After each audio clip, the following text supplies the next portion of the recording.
Assalamualaikum warahmatullahi wabarakatuh. Perkenalkan, nama saya Abdul Aziz, NPM 22700257, kelas B. Di sini saya akan mempresentasikan terkait tugas mata kuliah keempat Teknik Tegangan Tinggi yang membahas pertemuan 1 sampai 7 dalam bentuk PPT. Lanjut aja langsung ke pengertian apa itu tegangan tinggi. Tegangan tinggi merujuk pada kondisi listrik tertentu pada suatu sistem melebihi ambang batas tertentu, biasanya di atas 1 kilovolt. Dalam konteks teknik elektro, tegangan tinggi sering digunakan untuk transmisi energi listrik jarak jauh.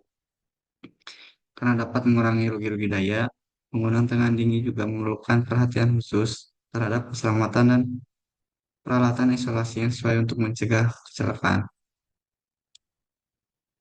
Lalu ada klasifikasi dari tegangan tinggi. Yang pertama, tegangan tinggi dari 0,6 kilovolt sampai 2,4 kilovolt.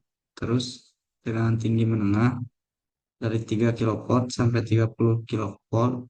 Terus tegangan ekstra tinggi dari 60 kilovolt sampai 100 kilovolt.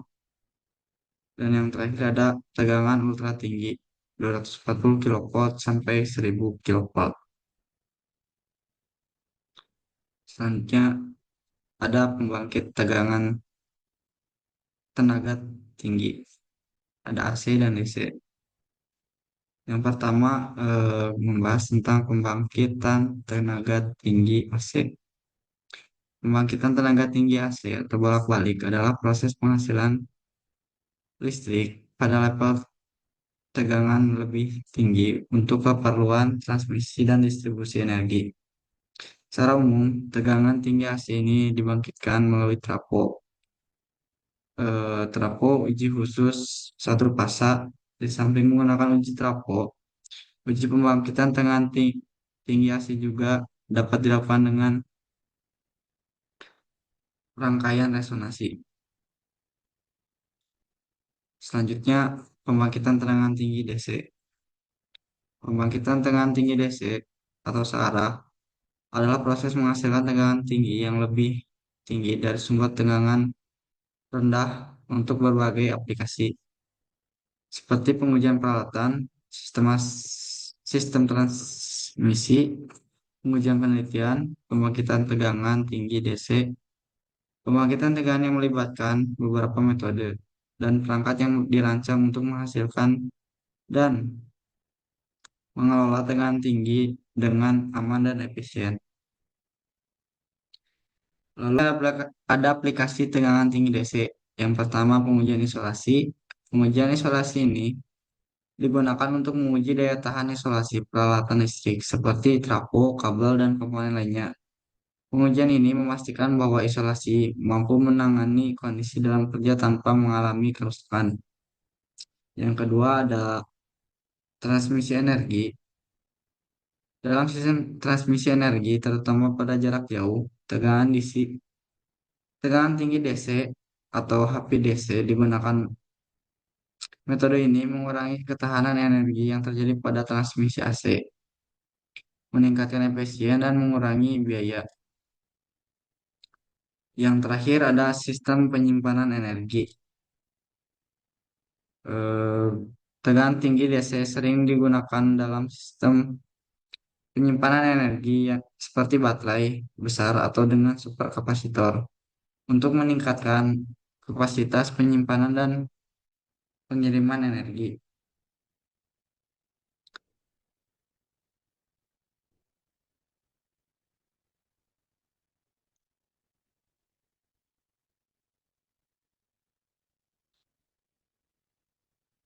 Selanjutnya ada pembangkitan tegangan impuls. Itu pembangkitan tenaga tinggi impuls adalah satu proses untuk menghasilkan tegangan tinggi dalam bentuk impuls yang sangat singkat. Proses ini sering digunakan dalam berbagai aplikasi seperti pengujian isolasi, penelitian material, dan pengujian peralatan listrik.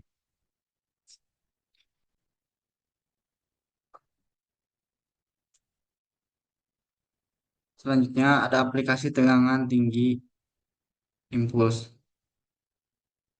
Yang pertama, pengujian peralatan listrik. Tegangan tinggi impuls digunakan untuk menguji ketahanan peralatan listrik seperti trafo, isolator, dan kabel. Pengujian ini dilakukan dengan menerapkan impuls tegangan tinggi untuk menilai apakah peralatan mampu bertahan terhadap lonjakan tegangan yang mungkin terjadi akibat gangguan sistem atau serangan petir. Metode Metode ini membantu mengidentifikasi potensi kegagalan sebuah peralatan digunakan dalam aplikasi nyata, sehingga meningkatkan keandalan dan keselamatan. Yang kedua ada simulasi petir. Dalam penelitian ini, tegangan tinggi impuls digunakan untuk mengsimulasikan efek sambaran petir pada struktur bangunan dan peralatan dengan menciptakan impuls yang menyerupai karakter sambaran petir. Penelitian itu dapat mengevaluasi sejauh mana sistem perlindungan seperti penangkap petir mampu melindungi dan dari kerusakan. Hal ini penting dalam merancang bangunan dan infrastruktur yang aman dan tahan terhadap kondisi cuaca ekstrim. Yang terakhir adalah teknologi plasma. Tegangan impuls digunakan dalam teknologi plasma untuk aplikasi seperti pemotongan dan pengelasan plasma. Proses ini memanfaatkan arus tinggi yang dihasilkan dari impuls untuk menciptakan suhu ekstrim yang diperlukan untuk memotong dan mengelas material logam dengan presisi tinggi. Penggunaan impuls memungkinkan efisiensi yang lebih baik dan kontrol yang lebih tepat dalam proses ini. Selanjutnya ada pengukuran tegangan tinggi, ada pengukuran langsung dan pengukuran tidak langsung. Untuk pengukuran langsung sendiri, metode ini menggunakan alat pengukur yang dirancang khusus untuk mengukur tegangan tinggi secara langsung. Seperti voltmeter, tegangan tinggi biasanya dilengkapi dengan isolasi tambahan untuk melindungi operator dan alat. Keunggulan dari pengukuran langsung ini memberikan pembacaan yang langsung dan akurat tanpa perlu memodifikasi pada sinyal. Dan keterbatasan pada pengukuran langsung memerlukan prosedur keselamatan yang ketat dan tidak selalu praktis untuk semua aplikasi karena segala risiko yang dihadapi. Terus yang kedua ada pengukuran tidak langsung. Metode ini menggunakan alat seperti pembagi tegangan untuk mengurangi level tegangan tinggi ke level yang lebih rendah dan aman untuk diukur. Pembagi tegangan dapat dihitung menggunakan resistor dan atau kombinasi resistor dengan kapasitor. Keunggulan dari pengukuran tidak langsung ini memungkinkan pengukuran tegangan tinggi dengan aman dan tanpa resiko langsung kepada operatornya. Dan keterbatasan dari pengukuran tidak langsung ini memerlukan perhitungan dan penyesuaian untuk memastikan bahwa pembagi tegangan bekerja dengan benar dan akurat. Selanjutnya ada istilah-istilah dalam tegangan tinggi. Yang pertama ada disar. Disar ini adalah proses pelepas. Disar ini adalah proses pelepasan muatan listrik yang terakumulasi di dalam sistem atau komponen yang beroperasi pada tegangan tinggi seperti kapasitor, trafo, atau peralatan isolasi. Proses ini terjadi ketika tegangan di dalam sistem melebihi kapasitas isolasi, mengakibatkan arus listrik secara tiba-tiba, baik melalui aliran yang tidak diinginkan seperti kebocoran atau melalui loncatan listrik.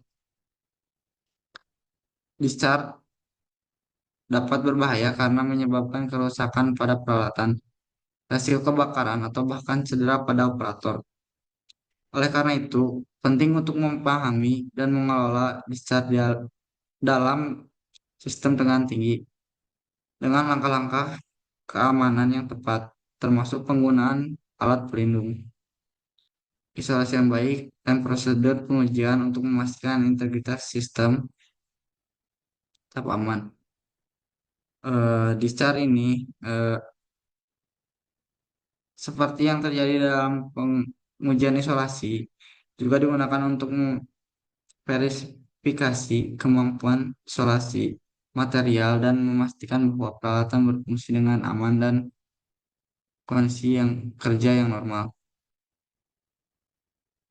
Yang kedua ada flashover.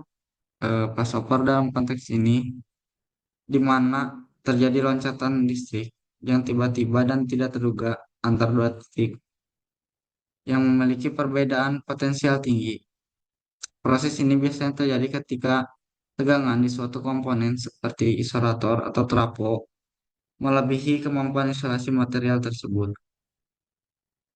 Akibatnya, arus listrik melompat di udara atau media isolasi, menciptakan busur listrik yang dapat menyebabkan kerusakan serius pada peralatan dan meningkatkan risiko kebakaran.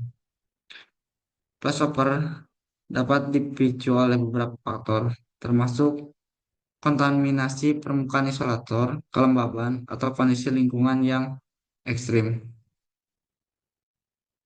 Fenomena ini sangat berbahaya karena dapat mengakibatkan kegagalan sistem secara mendadak dan berpotensi menimbulkan bahaya bagi operator dan infrastruktur.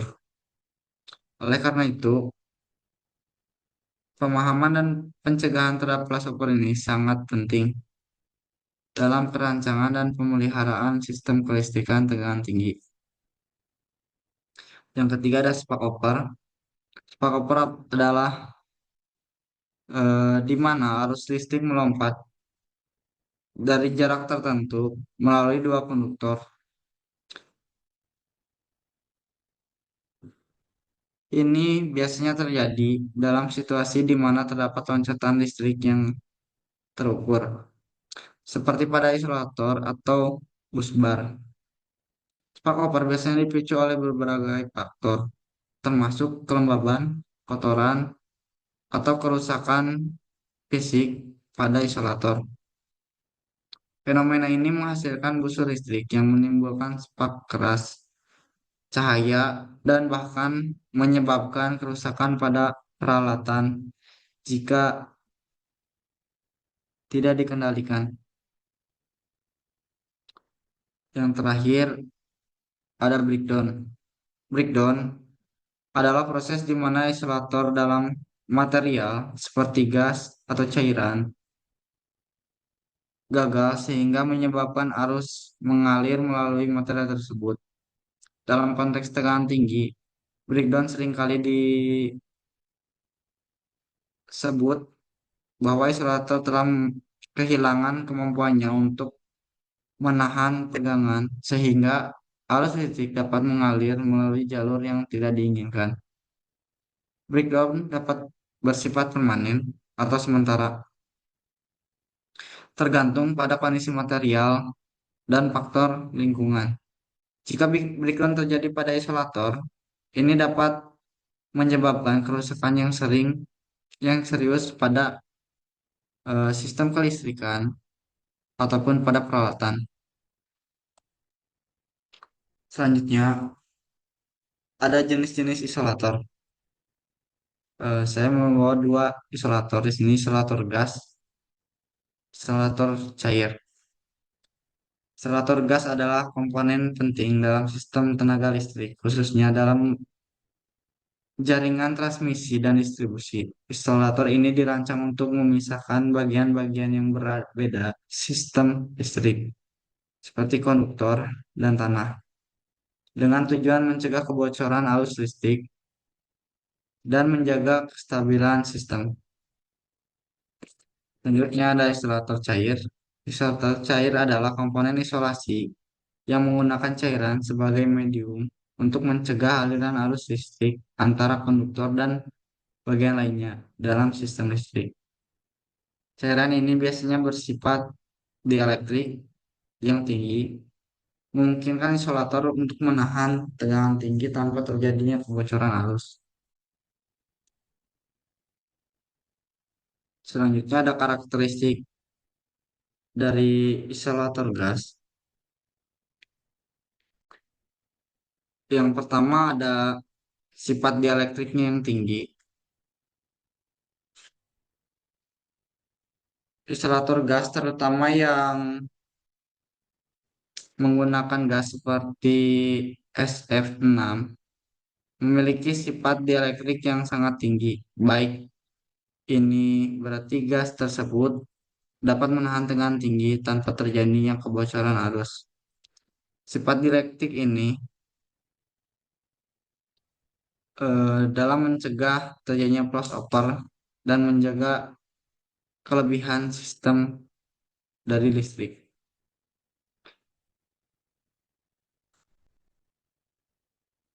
Yang kedua ada desain yang kompak dan ringan. Isolator gas dirancang untuk lebih kompak dibanding isolator konvensional yang berbasis udara.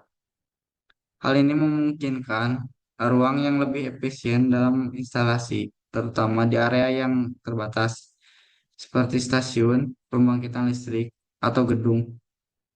Desain yang lebih kecil juga mengurangi kebutuhan dan struktur pendukung yang benar. Yang ketiga, ada stabilitas termal, yaitu karakteristik isolator gas mencakup stabilitas termal yang baik, yang memungkinkan isolator beroperasi dengan efektif pada rentang suhu yang luas. Ini berarti isolator gas akan tetap berfungsi dengan baik dalam kondisi panas ataupun dingin tanpa kehilangan sifat isolasinya. Terus yang terakhir ada ketahanan terhadap lingkungan.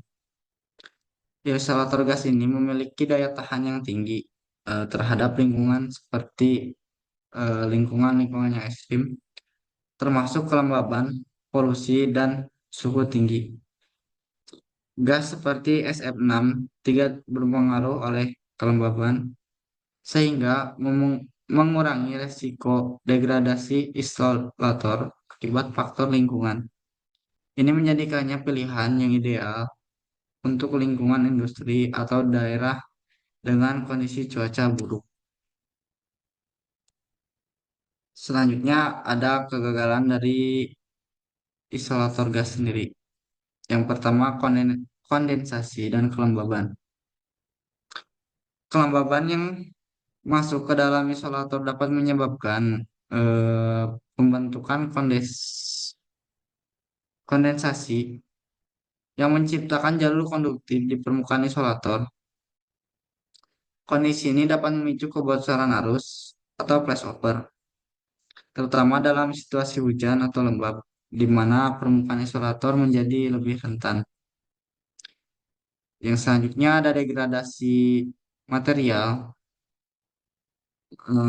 Seiring berjalannya waktu, material isolator dapat mengalami degradasi akibat paparan suhu ekstrim, radiasi ultraviolet, atau bahan kimia. Degradasi ini dapat mengurangi ketahanan mekanik dan dielektrik isolator, menyebabkan retakan atau kerusakan yang dapat berpengaruh dan dapat terciptanya kegagalan. Yang terakhir ada lonjakan arus atau lonjakan tegangan. Lonjakan tegangan yang tiba-tiba disebabkan oleh sambaran petir, gangguan sistem, atau switching transient. dapat melebihi kapasitas dieletrik isolator. Jika tegangan melebihi batas, isolator dapat mengalami passover, di mana arus listrik mengalir melalui jalur yang tidak diinginkan. Selanjutnya, ada karakteristik dari isolator cair. Yang pertama, ada sifat dielektrik yang tinggi. Sama seperti halnya isolator gas. Isolator cair juga memiliki sifat dielektrik yang tinggi. Isolator cair memiliki sifat dielektrik yang sangat baik, yang memungkinkan mereka untuk memahami tegangan tinggi tanpa terjadinya kebocoran arus. Cairan seperti minyak, mineral, ester, sintetis, atau cairan khusus lainnya yang sering digunakan dalam kemampuan isolasinya yang tinggi. Sifat dielektrik ini sangat penting untuk menjaga kestabilan dan keamanan sistem listrik. Selanjutnya ada kemampuan pendinginan. Selain berfungsi sebagai isolator, cairan dalam isolator cair juga berfungsi sebagai media pendinginan. Selama operasi peralatan listrik dapat menghasilkan panas akibat arus yang mengalir. Cairan ini membantu menghilangkan panas, menjaga suhu agar tetap stabil untuk menjaga keamanan dari terjadinya overheating yang dapat merusak peralatan. Yang ketiga ada stabilitas thermal. Isolator cair dirancang untuk beroperasi dalam tentang suhu yang luas. Mereka memiliki stabilitas thermal yang baik, memungkinkan isolator tetap efektif bahkan dalam kondisi lingkungan yang ekstrim. Hal ini penting dalam memastikan bahwa isolator dapat berfungsi dengan baik dan berbagai situasi, seperti cuaca panas ataupun hujan. Yang terakhir ada daya tahan. Daya tahan isolator cair biasanya memiliki daya tahan yang baik terhadap pengaruh lingkungan seperti kelembaban, polusi, dan bahan kimia. Ini memungkinkan isolator untuk tetap berfungsi dengan baik dalam kondisi yang keras dan mengurangi kebutuhan akan perawatan yang sering terjadi. Selanjutnya, ada kegagalan dari isolator cair. Yang pertama ada kebocoran cairan, eh, di mana kebocoran pada isolator cair ini seperti minyak atau ester dapat mengurangi volume yang ada. Hal ini menyebabkan penurunan kemampuan dieletrik yang dapat menyebabkan flashover atau kebocoran arus listrik. Selanjutnya ada kotoran dan kontaminasi. Eh, Penyebab kotoran ini dari debu atau bahan polutan yang ada dalam cairan dapat memengaruhi sifat dieletrik dan mengurangi efektivitas isolasi. Dalam beberapa kasus, pencemaran dapat mengakibatkan konduktivitas cair yang dapat mempengaruhi pada arus bocor. Yang terakhir ada lonjakan tegangan, yang dimana lonjakan tegangan ini seperti yang disebabkan oleh sambaran petir atau gangguan sistem, dapat melebihi kapasitas dielektrik isolator. Jika tegangan melampaui batas, arus listrik dapat mengalir melalui jalur arus yang tidak diinginkan dan dapat mengakibatkan kegagalan. Mungkin sekian presentasi PPT dari saya mengenai pembahasan materi dari pertemuan 1 sampai 7. Kurang dan lebihnya mohon maaf. Terima kasih. Wassalamualaikum warahmatullahi wabarakatuh.